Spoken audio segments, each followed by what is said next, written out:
تشيكن وينجز ساهلين للتحضير، ما كياخذوش مني حتى 20 دقيقه باش يوجدوا. كنديرهم في الاير فراير.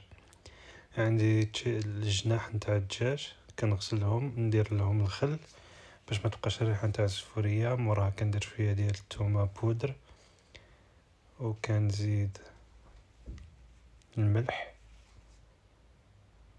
المهم العطريه راه كل واحد و اشنو كيعجبو، بصح انا كندير هاد العطريه هادي بالضبط. كيجي هذاك الشيء واعر. في الدار كيهبلوني عليهم. هنا زدت التحميره، الفلفل الاحمر، بوافرون روج،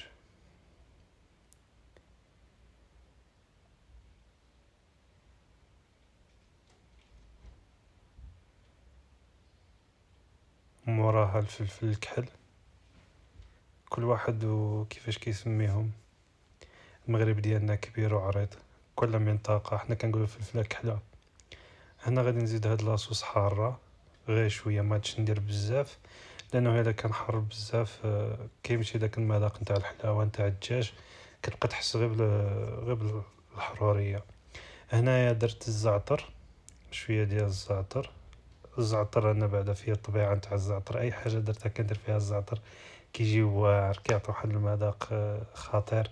وموراها درت ازير، حتى ازير عاود تاني 10/10. موراها غادي نزيد شويه نتاع الزيت البلديه. دابا هاد الشيء هذا يقدر يكون حتى واحد الوصفه اللي هي صحيه. اذا بنادم كيدير ريجيم بحال دابا انا كندير ريجيم، كندير له بحال هكا. ضروري دير شويه تاع الزيت باش ما يجيوش ناشفين. انا كندير الزيت باش ما يجينيش داكشي ناشف. المهم الاير فراير اولا الفران. انسان ما عندوش فران يقدر انسان ما عندوش اير فراير يقدر يديرهم في الفران. انا كنديرهم في الاير فراير. كندير 200 دوغري نتاع حراره، 200 درجه، وكندير 20 دقيقه.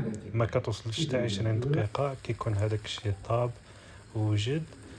وهكذا غادي نقدمهم انايا مع السلطه.